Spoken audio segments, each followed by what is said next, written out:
Elétrica, quando vai percorrer um fio, ela percorre o interior de um fio formado por estruturas que não permitem a movimentação livre dos elétrons.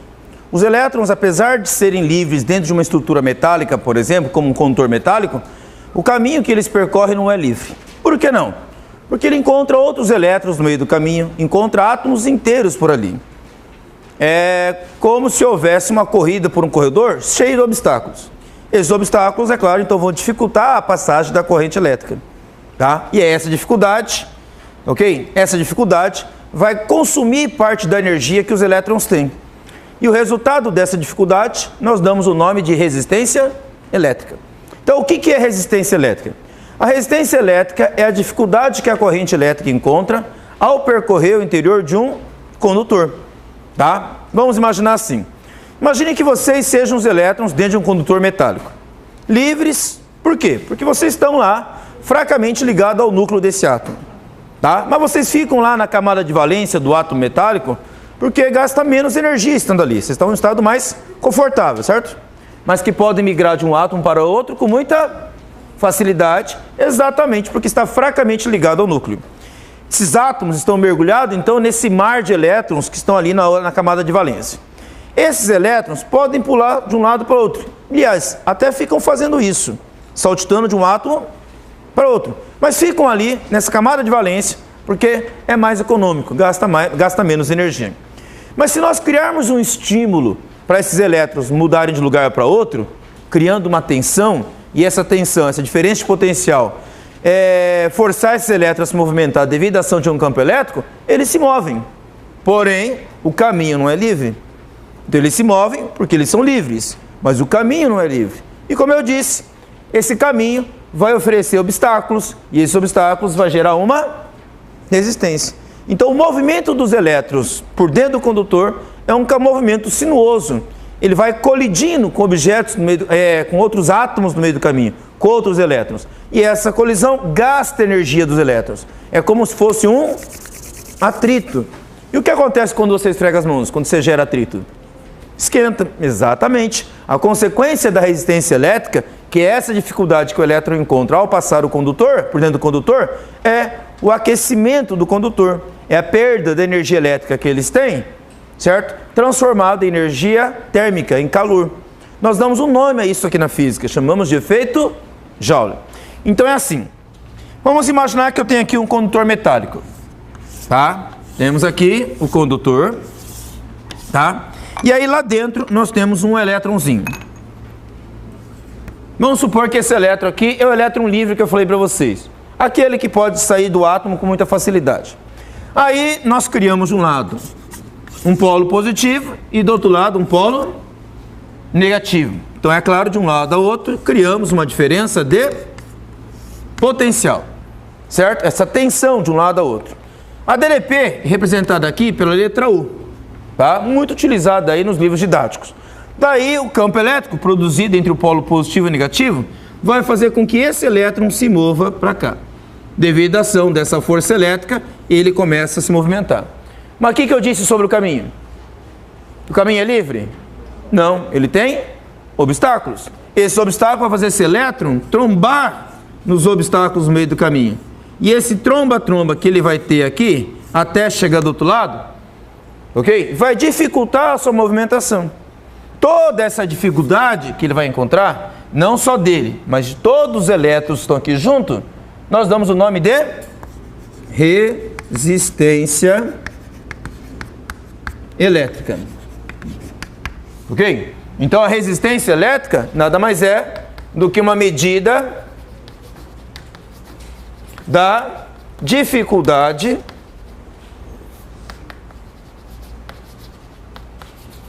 que o condutor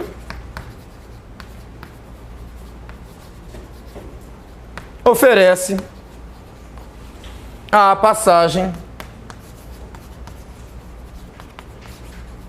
da corrente elétrica. E qual é a consequência disso aí? Qual é a consequência da resistência elétrica à passagem da corrente elétrica?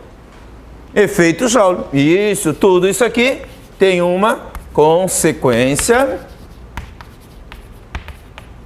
que é chamado de efeito Joule. Transformação de energia elétrica em quê? Em calor. Isso. Transformação de energia elétrica em calor. Então nós temos uma utilidade muito grande que podemos dar à resistência elétrica.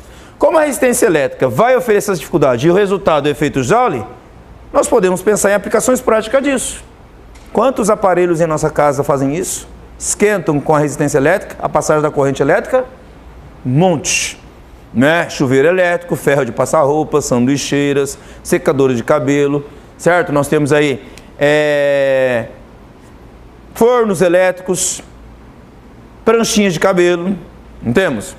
Certo? Vários aparelhos cuja única função deles é o quê? Aquecer utilizando energia elétrica. Tá? Entendido, pessoal? Inclusive, uma das principais aplicações da eletricidade, que é a produção de luz.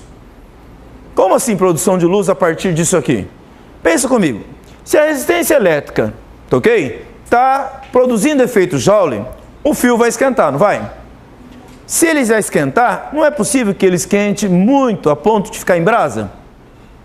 E se ele fica em brasa, o que ele começa a irradiar também, além de calor? Luz. E aí ele pode brilhar no escuro, certo? Se eu conseguir fazer com que essa luz produzida seja intensa, sem queimar o fio, certo? Sem consumir o fio, sem derreter ele, por exemplo, ou queimá-lo, fazê-lo entrar em combustão, eu consigo iluminar o ambiente. Mas qual é o problema, então, de eu fazer um fio esquentar demais e tentar iluminar o ambiente? É o que eu disse, ele pode queimar, ele pode derreter, pode entrar em combustão. Então, o que eu faço para ele não queimar, então? Bom, duas coisas. Escolho um metal, por exemplo, um fio metal, de alto ponto de fusão, certo? Quer dizer, que não seja fácil de derreter, certo? Segundo, faça com que esse material não entre em contato com o oxigênio, porque o oxigênio oxida o metal, certo? E facilita a sua combustão. Então, como é que eu faço ele não entrar em contato com o oxigênio com facilidade? Uma maneira simples. Tiro o ar, isolo ele, tiro o ar em volta dele, certo? E é o que acontece na lâmpada comum. Na lâmpada comum, você tem um filamento metálico, certo? Um metal com alto ponto de fusão, que não derrete com facilidade, ok? Que você pode esquentar bastante esse fio, ele fica em brasa, certo? Mas uma brasa intensa, vamos dizer assim, produzindo uma luz branca, quase branca, certo? Brilhando intensamente, mas eu tiro todo o ar em volta dele, tá? Usando uma bomba de vácuo, que retira esse ar, e o resultado é um fio brilhando, a alta temperatura, sem entrar em combustão, então sem queimar, certo? E aí aquela lâmpada ilumina. Mas o que aconteceria se eu tirasse muito ar ali de dentro? O que aconteceria? Se eu tirasse muito ar ali de dentro? Simples, ia demorar para queimar, certo? Não é? Não é? E se demora para queimar, o que acontece com a lâmpada? Nossa, dura muito tempo. Imagina uma lâmpada que dure décadas. Para que alguém vai querer inventar uma lâmpada que dura décadas? Hein, gente? Para quê? Para vender uma vez só? Certo? Você vai lá, compra a lâmpada, ela dura 30 anos. Pronto, a empresa que fabrica a lâmpada, o que acontece com ela? Fale, né? Não é? Então é claro que eles não vão fazer um vácuo muito bom lá dentro da lâmpada. Eles não vão tirar muito oxigênio lá de dentro. É intencional, viu, gente? Certo? Eles deixam um pouco de oxigênio lá dentro, para quê? Para que aquele fio vá oxidando pouco a pouco, certo? E à medida que ele vai oxidando, uma hora o que vai acontecer? Ele vai queimar, certo? Uma hora vai queimar. Claro, se ele queimar depois de um prazo razoável, pelo menos vale a pena o investimento que você fez. Todo mundo fica satisfeito, né? Quem comprou a lâmpada, valeu o investimento, certo? E quem vendeu a lâmpada vai ter o cliente de volta comprando a lâmpada, né? Certo? Então foi assim. Na verdade, a primeira lâmpada que foi construída não foi feita nem com fio metálico, tá? Ele foi feito com fio de algodão. Tá? Foi usado um fio de algodão, certo? Dentro de um ambiente de vácuo, certo? E aquele fio de algodão ficou em brasa e não queimou, não entrou em combustão porque não tinha oxigênio. Ou seja, funcionou, usando assim, certo? Só que o fio de algodão é um fio muito delicado. Tão delicado que um balançar da lâmpada já fazia ele soltar, certo? Ok? Então, não era uma coisa muito portável. Ok? Uma coisa muito portável, fácil de manusear. A troca do fio de algodão por um fio metálico trouxe durabilidade à lâmpada, portabilidade a ela e, é claro, um domínio melhor sobre a tecnologia ali. Tá? Resultado, as lâmpadas se popularizaram e a empresa que fabricou essa lâmpada cresceu, certo? Ok? O inventor dela, quem foi? Quem foi o inventor da lâmpada elétrica, reconhecidamente patenteada dessa forma? Thomas Edison, certo? Ok? Um capitalista americano muito esperto, né? Ok? O cara criou uma lâmpada que consumia, ok? Muita energia elétrica, mas que também ele produzia energia elétrica que era consumida. Então o cara ao mesmo tempo vendia a lâmpada, vendia também o meio de produzir energia elétrica para isso. Ao mesmo tempo, a lâmpada durava um certo tempo razoável, que valia o investimento na lâmpada, porém queimava num certo tempo interessante para a fábrica também continuar fabricando lâmpadas e vendendo. Certo? O mercado de consumo, claramente, né, capitalista como nós conhecemos, né? Mas o resultado é, todo mundo ficou feliz com aquela utilização, né? Porém, a lâmpada, devido à popularização, ela até virou sinônimo de energia elétrica, não vira? Quando você chega em casa e não tem energia elétrica, o que você fala? Acabou a energia elétrica? Não, você fala o quê? Acabou a luz, né? Certo? Por quê? É essa a principal aplicação da energia elétrica.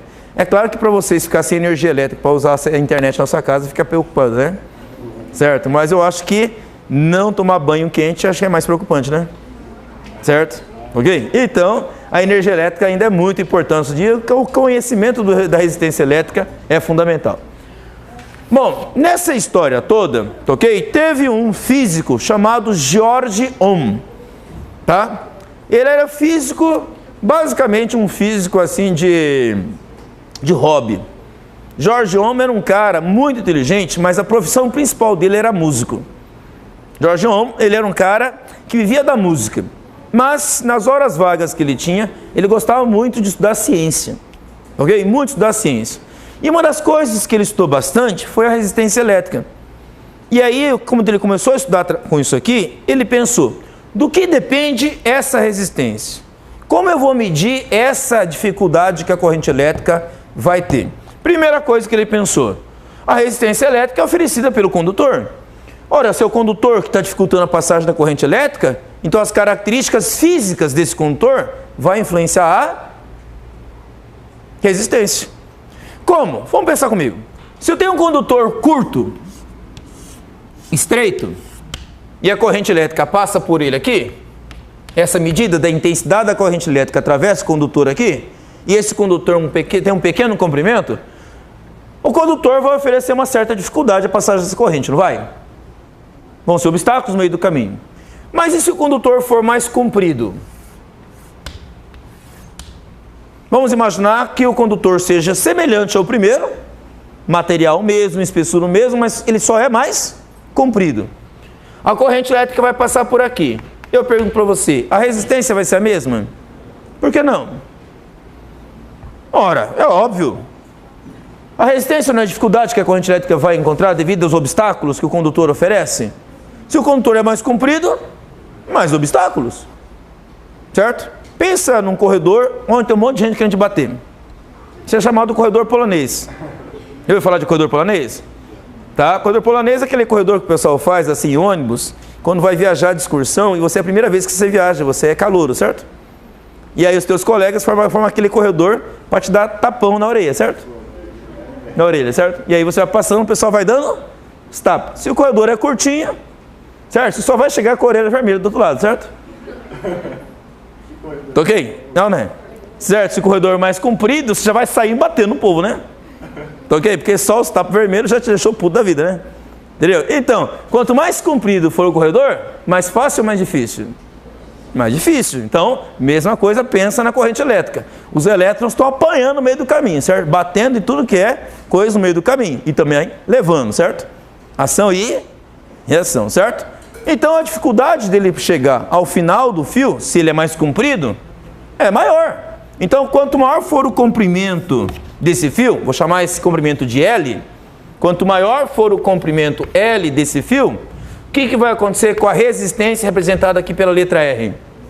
Vai ser maior. Como é que eu chamo essa relação matemática? Quanto maior o comprimento, maior a resistência.